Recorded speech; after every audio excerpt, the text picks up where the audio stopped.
Hello everyone, welcome to the Manu Law classes in the session of Daily News Analysis. Today is 9th of November 2024. I am Naresh Sharma going to discuss with you the current affairs of the day. First of all, we are going to have some questions based on the previous day session. So just start with the question number 1. What is the main objective of PM Vidya Lakshmi scheme? So PM Vidya and Lakshmi कल हमने इसको discuss किया था. It means it is going to provide financial assistance to students. It means basically the meritorious students who want to continue their higher education. So यहाँ पर है कि to provide scholarships for students, private के लिए नहीं. To provide financial support to meritorious students pursuing higher education, yes. To improve the infrastructure, no. To offer grants to students from marginalized communities, no. So the correct option is B. This is the correct option. Now the question number 2. Which of the following is a key feature of the PM Vidya Lakshmi scheme? क्या इसका की feature है? Loans are only available for public institutions, no. Only word वाले जितने भी options होते हैं most of the times वो incorrect होते हैं. The scheme applies only to undergraduate courses, no, because ये higher education के लिए है. The students will receive 75% credit guarantee for loan up to 7.5 lakh. Yes, this is correct option. So option C is the correct answer. Next question. Which of the following crops would benefit from the agrivoltaic farming system? देखो बात हो रही थी यहाँ पे agrivoltaic farming की. Yesterday we also discussed about this point. और इसके बारे में अगर आपको और ज़्यादा डिटेल में देखना है तो कल वाला आप DNA एक बार देख लीजिए. Only crops that require full sunlight? No. Crops that benefit from partial shade and temperature regulation? Yes. तो जब भी तो दैट्स करेक्ट आंसर, बिकॉज जब भी ऐसी क्रॉप्स हैं जिनको पार्शियल शेड चाहिए होती है और थोड़ा टेम्परेचर का रेगुलेशन भी मिल जाता है तो such kind of crops get benefited from such kind of agrovoltaic farming, जिसमें जो फोटोवोल्टिक या मैं कहूँ कि जो सोलर पैनल्स होते हैं उनको इंस्टॉल कर दिया जाता है उस क्रॉप लैंड में या उस क्रॉप के ऊपर. सो उनको ना तो कंप्लीट शेड मिलती है और ना ही complete sunlight. So there are certain kind of crops which can be benefited. What is one of the main benefits of agrovoltaic farming? So agrovoltaic farming का वन क्या बेनिफिट होगा? It increases the space required for farming? नहीं, ऐसा तो नहीं है. It produces energy but reduces crop yield? नहीं, crop yield को ये रिड्यूस नहीं करता. It generates additional income for solar energy from solar energy production? Yes, this is the correct answer. Because on the same farmland, on the same agricultural land, it can be installed and below those solar panels, the crops can be grown. So the farmers can be benefited by both activities. Farmers can get income from their crops and also from the energy that is being produced by the photovoltaic panels in the same field. How often is the Kumbh Mela celebrated? So Kumbh Mela को celebrate किया जाता है every 12 years में. This is the correct answer. Which of the following locations is not part of the rotation for the Kumbh Mela? So Kumbh Mela इनमें से कहाँ पे नहीं लगता है? हरिद्वार, yes, लगता है. हरिद्वार की रिवर आप सबको पता होगी, that is Ganga river.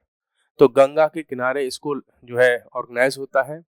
Ujjain आप सबको पता है मध्य प्रदेश में है. चलो इसका रिवर का नाम बता दो आप कमेंट में. नासिक महाराष्ट्र में लगता है, इस रिवर का भी नेम बता दो आप. और प्रयागराज में कौन कौन सी रिवर है? आप कल से अब तक भूल तो नहीं गए कि प्रयागराज में कौन कौन सी रिवर्स हैं जिनके कॉन्फ्लुएंस पे कुंभ का मेला जो होता है उसको ऑर्गेनाइज किया जाता है. Varanasi is not the place where Kumbh is organized. So ये नहीं है, that is the incorrect option. So हमारा आंसर हो जाएगा वाराणसी, बिकॉज वाराणसी में कुंभ को जो है ऑर्गेनाइज नहीं किया जाता.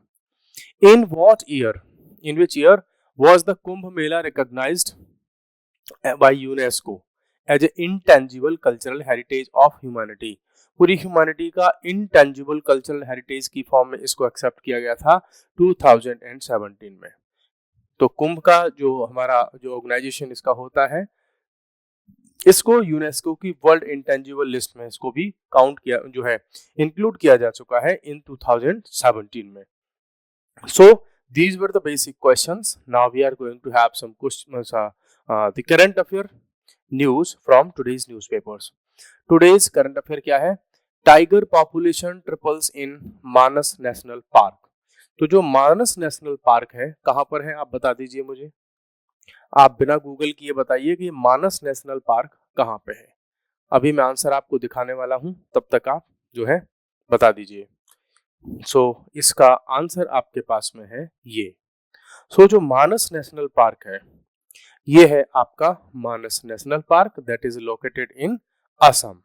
असम में और भी कई सारे नेशनल पार्क या टाइगर रिजर्व्स हैं जो बहुत फेमस हैं and in various exams they has been already asked, और वो डिफरेंट एग्जाम्स में अपेयर हो चुके हैं। देखो डिब्रू सिखोवा ये भी एक टाइगर रिजर्व है यहाँ पे, काजीरंगा बहुत फेमस है, नामेरी बहुत फेमस है और Orang is a very famous national park. इनको भी आपको याद रखना है। तो Manas national park is located in Assam. हुआ क्या है कि अभी यहाँ पर जब काउंटिंग की गई टाइगर्स की, जो टाइगर है ये पूरे वर्ल्ड में कंजर्वेशन की जो प्रैक्टिसेस हैं उसमें एक टॉप लिस्ट में रहता है। और बिकॉज ये एक टाइम था जब टाइगर्स की पॉपुलेशन रैपिडली कम हो रही थी due to poaching, due to hunting, है ना, उनके जो उसकी स्किन है या और डिफरेंट बॉडी पार्ट्स हैं उनको लोग जो है इसकी स्मगलिंग करते थे, प्लस बहुत जगह पर डिफॉरेस्टेशन हुआ। उन सब की वजह से टाइगर की population all over the world कम हो रही थी। उसके बाद बहुत सारे एफर्ट्स लगाए गए टाइगर को कंजर्व करने के लिए। जैसे इंडिया ने अपने यहाँ एक प्रोजेक्ट लॉन्च किया था, प्रोजेक्ट टाइगर, और प्रोजेक्ट टाइगर को 1973 में स्टार्ट किया गया था। इसको अभी रिसेंटली 50 इयर्स कंप्लीट हो चुके हैं। ठीक है, इस बार टाइगर का जो प्रोटेक्शन है, कंजर्वेशन है, उसका नंबर है, ये सब इंपॉर्टेंट हो जाते हैं। और आपको पता होगा, मैं आपसे क्वेश्चन पूछ लेता हूं कि गवर्नमेंट ऑफ इंडिया ने एक इंटरनेशनल लेवल पर टाइगर्स या मैं कहूं बिग कैट्स को कंजर्व करने के लिए एक अलायंस बनाया है। आप उसका नेम बता दीजिए यहाँ पर कमेंट बॉक्स में, और उसका लीडर कौन है? इंडिया। जैसे इंडिया ने एक अलायंस बनाया था इंटरनेशनल सोलर अलायंस, तो वैसे ही एक अलायंस बनाया गया है जो इन बहुत सारी जो बिग कैट्स होती हैं उनको कंजर्व करने के लिए। ठीक है, तो ये जो नेशनल पार्क है आपका असम का, यहाँ पर टाइगर्स की पॉपुलेशन ट्रिपल हुई है। इट मींस जो साइंटिस्ट के अपने एफर्ट्स थे, जो कंजर्वेशन से जुड़े हुए एक्सपर्ट्स थे, उनके जो एफर्ट्स थे, दे हैव प्रोड्यूस्ड मच जो है desired results. Now let's have some key points from this report. Tiger population in western Assam, Manas national park a major wild life preservation है, और ये भूटान तक जाता है। ये जो नेशनल पार्क है इसकी बहुत सारी रेंज जो है जब ऊपर की तरफ भूटान से टच हो जाता है, तो भूटान तक वहाँ पे टाइगर्स का आना जाना इसमें रहता है। 2011 से 2019 तक का जब इन्होंने डेटा जो है देखा तो लगा कि भाई ये 3 ट्रिपल टाइम्स इसमें हो गया है। कंजर्वेशन एफर्ट्स इसमें हुए हैं। Increase is attributed to increased funding, एक तो फंडिंग हुई थी। इम्प्रूव्ड प्रोटेक्शन इंफ्रास्ट्रक्चर वहाँ पे बढ़ाया गया था कि जो हंटर्स वगैरह हैं वो वहाँ पे नहीं जा पाए। लार्ज स्टाफ, बहुत सारे स्टाफ वहाँ पे हायर किया गया था, रिक्रूटमेंट हुआ था, और उन सब के एफर्ट से जो टाइगर्स की पॉपुलेशन है वो ट्रिपल हुई है। कोलैबोरेटिव सक्सेस, इट मींस हम ये नहीं कह सकते कि this is the result of only by a single agency और ओनली द स्टाफ और only the officers of this national park, but यहाँ बहुत सारे कोलैबोरेटिव एफर्ट्स हुए हैं बिटवीन लोकल कम्युनिटीज। देखो जब भी कोई वर्क करना होता है, ये पुलिसिंग हो, एडमिनिस्ट्रेशन हो, पॉलिटिक्स हो, रिफॉर्म्स हो, लीगल रिफॉर्म्स हो, कोई नया लॉ हम लेकर के आए, लोकल जो कम्युनिटीज होती है, पीपल होते हैं, अगर हम उनको उसमें पार्टिसिपेंट नहीं बनाते हैं तो प्रोग्राम सक्सेसफुल नहीं होते। गवर्नमेंट के इसमें एफर्ट्स रहे, कंजर्वेशन की बहुत सारी एजेंसीज थी, इन सब ने क्या किया कि इसमें इनकी इस पर जो ये जो टाइगर है उसकी स्पीसीज को रिकवर करने में बहुत ज्यादा अपना रोल इम्पोर्टेंट जो है प्ले किया।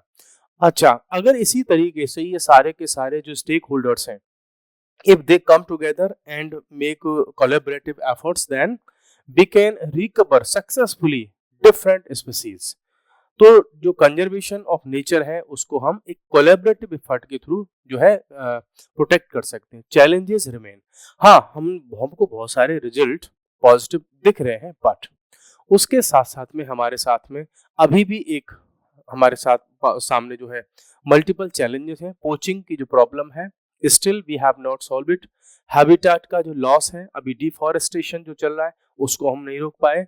सो अभी हमको क्या करना होगा, requiring ongoing management efforts। It means if we have achieved some success in previous recent past, then we should not think that now we have completed our journey so we can rest। No, या हमारी जो government agencies हैं responsible या जो stake holders हैं, they should continue these efforts. Tiger की density भी काफी इंक्रीज हो गई है, मींस अब 100 स्क्वायर किलोमीटर के एरिया में हमको 8 टाइगर तक पहुंच चुकी है यह पॉपुलेशन, जो कि पहले कभी एक हुआ करती। इस तरीके से पॉसिबली रीचिंग 8 तक भी पहुंच जाएगी आने वाले टाइम में।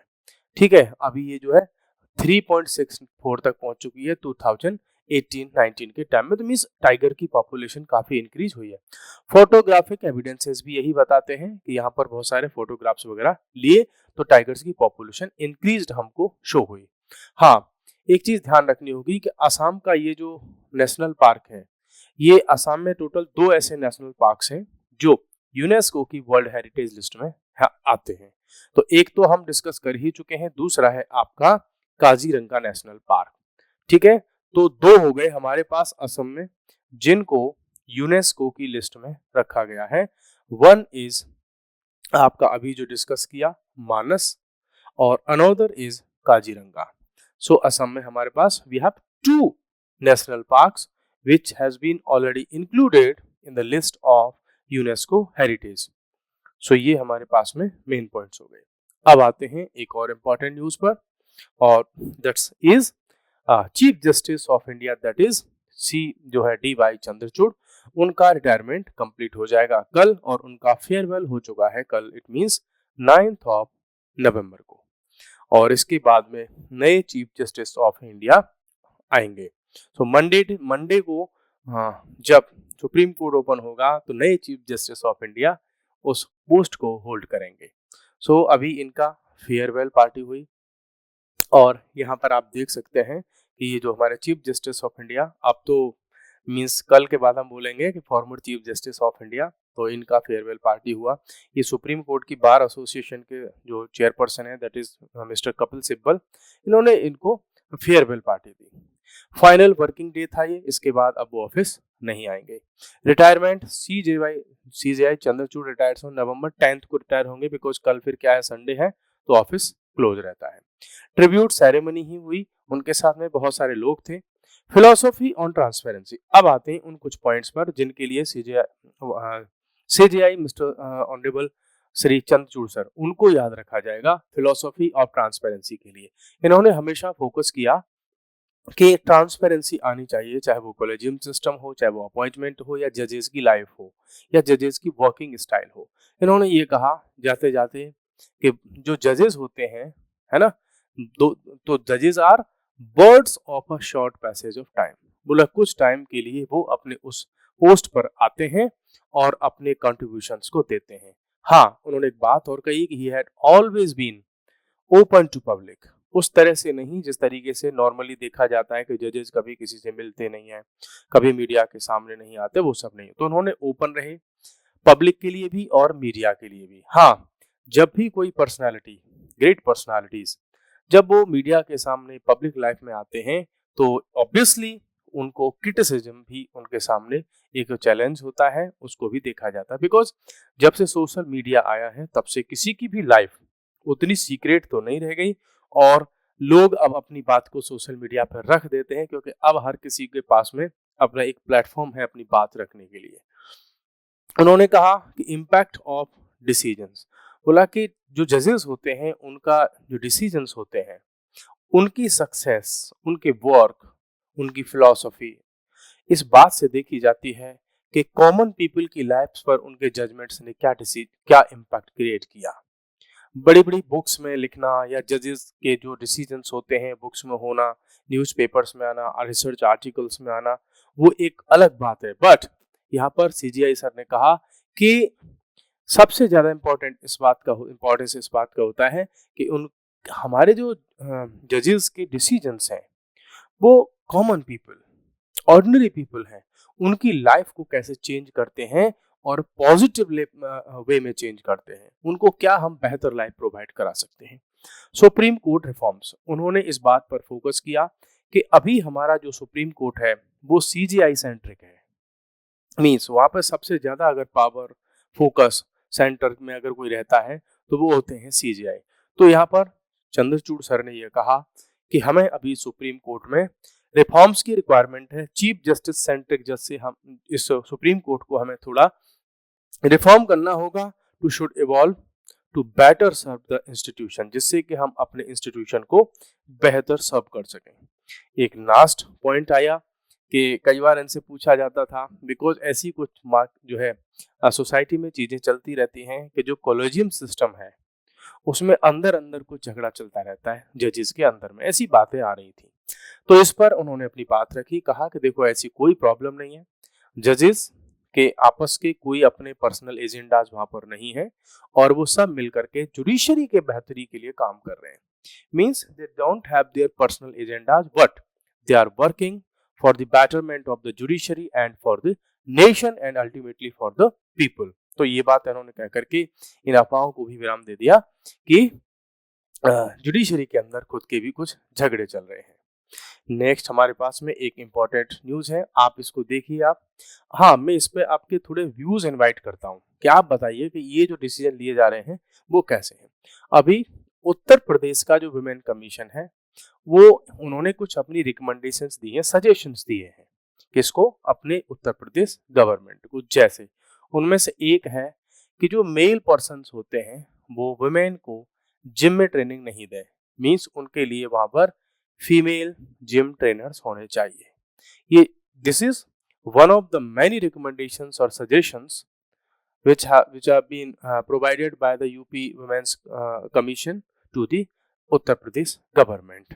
क्या क्या उन्होंने कुछ प्रपोजल्स रखे हैं यूपी गवर्नमेंट के सामने, उनको आइए हम देख लेते हैं। प्रपोजल फॉर वुमेन्स सेफ्टी के लिए तो उत्तर प्रदेश गवर्नमेंट को उन्होंने दिए हैं। जैसे ये कहा है कि इम्प्रूविंग अगर हम करना चाहते हैं विमेन की सेफ्टी को, तो जो जिम में ट्रेनिंग करने वाले होते हैं, जो ट्रेनिंग देते हैं महिलाओं को, लेडीज को, गर्ल्स को, बोला वहां पर मैन नहीं, गर्ल्स की ट्रेनिंग के लिए, गर्ल्स की जिम ट्रेनिंग के लिए वहां पर आप किसको रखो, गर्ल्स को रखो। वहां पर ये नहीं कि गर्ल्स ट्रेनिंग ले रही हैं जिम की और ट्रेनर वहां पर बॉयज हैं, नहीं, वो मत रखवाइए। नेक्स्ट ये कहते हैं इसी तरीके से योगा सेंटर्स में भी ये सब हमें चेंज करना होगा। हाँ, इस पर आप बताइए कि ये जो डिसीजन है आप इससे कितने जो है असहमत हैं, एग्री करते हैं। अदर प्रपोजल देखिए अब इनको क्या क्या इन्होंने रखे हैं कि जब भी हम टेलर के पास में जाते हैं तो कई बार क्या बहुत सारे टाइम पर जो मेजरमेंट लेने वाले जो लोग होते हैं, टेलर की शॉप पे आप जाते हैं, है ना, तो वहां पर वुमेन का मेजरमेंट लेने के लिए वो जो मेल होते हैं वो कई बार मीन्स एक बैड टच वाली फीलिंग देते हैं महिलाओं को। तो यहाँ पर ये कह रहे हैं कि ये सिस्टम भी बंद होना चाहिए, वहां पर फीमेल का मेजरमेंट लेने के लिए फीमेल टेलर्स ही होने चाहिए, वही उनके साथ में डील करें। ओनली फीमेल हेयर ड्रेसर्स, तो जब हम बुटीक में जाते हैं या हेयर ड्रेसिंग के सैलून में जाती हैं महिलाएं, तो वहां पर क्या होना चाहिए कि जो हेयर ड्रेसर है वो फीमेल ही होनी चाहिए, वहां पर मेल नहीं होने चाहिए। फीमेल कस्टमर्स इन सैलून्स में, वो जो फीमेल कस्टमर्स हैं उनको डील करें। फीमेल सिक्योरिटी पर्सनल, जहां पर भी जो विमेन है, जैसे कि स्कूल वर्क वगैरह हो जाता है, स्कूल की बसेस होती हैं जिसमें गर्ल्स को जो है ले जाया जाता है school, from school to school, तो वहां पर भी उसमें जो सिक्योरिटी पर्सनल होते हैं उसमें आप लेडीज को रखो, ना कि बॉयज को। नेक्स्ट ये कहते हैं विमेन स्टाफ, कहाँ पर? Employed in women's clothing stores में। क्लोथिंग जो स्टोर्स होते हैं जो विमेन से स्पेसिफिक होते हैं, वहां पर भी जो स्टाफ है उसको वहां पर ही वुमेन रखिए, वहां पर आप मैन को वहां पे मत रखिए। मीन्स ये उस तरह की कुछ रिकमेंडेशंस हैं। Based on these recommendations this women commission of UP wants to improve the security of women in Uttar Pradesh. Rational क्या है इसके पीछे?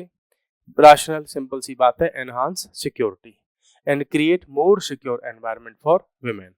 इसमें ये बात इन्होंने और कही कि हमें विमेन के लिए जो अपॉर्चुनिटीज हैं एम्प्लॉयमेंट के लिए वो भी इंक्रीज करनी होंगी। अगर हम ऐसा करेंगे, जैसे ऊपर की रिकमेंडेशंस रखी हमने कि जिम ट्रेनर विमेन होनी चाहिए, तो विमेन को एम्प्लॉयमेंट मिलेगा। सिक्योरिटी पर्सनल विमेन होनी चाहिए स्कूल बसेज में जिसमें गर्ल्स जाती हैं, तो विमेन को एम्प्लॉयमेंट मिलेगा। टेलर्स या क्लोथिंग स्टोर्स या और भी ऐसे जो प्लेसेस हैं जहां पर विमेन्स के साथ में डीलिंग होती है, उनको जो है डिफरेंट सर्विसेज प्रोवाइड कराती हैं, प्रोडक्ट्स प्रोवाइड कराए जाते हैं, तो वहां पर फीमेल को ही अपॉइंट किया जाए। सो ये ऑब्वियसली एक साइड से विमेन के लिए एम्प्लॉयमेंट अपॉर्चुनिटीज को भी इम्प्रूव करेगा। तो ये भी इनका मानना है, इसको इससे तो हम भी इत्तेफाक रखते हैं कि ऐसा हो। बाकी आप बताइए कि रिक्वेस्ट टू स्टेट गवर्नमेंट, आप बताइए कि इससे आप कितना एग्री करते हैं। अब इन प्रपोजल्स पर विमेन कमीशन ने, यूपी का जो विमेन कमीशन है उसने अपना प्रपोजल रखा कि अब यूपी गवर्नमेंट इस पर लॉ लेकर के आए या कुछ रूल्स लेकर के आए जिसको इम्प्लीमेंट करवाया जाए। तो कमीशन का रोल ऐसे ही डिफरेंट चीजों में होता है जिनको लेकर के विमेन कमीशन वर्क करता है। सो अब मैं आपसे क्वेश्चन पूछूंगा यहीं पर कि नेशनल जो विमेन कमीशन है ना, उसका एस्टेब्लिशमेंट कब हुआ था, किस एक्ट के थ्रू हुआ था, आप कमेंट बॉक्स में बता दीजिए। सो गाइस आज के लिए इतना ही, कल फिर मिलते हैं डिफरेंट टॉपिक्स के साथ में, डिफरेंट एमसीक्यूज के साथ में। तब तक के लिए बाय बाय, टेक केयर।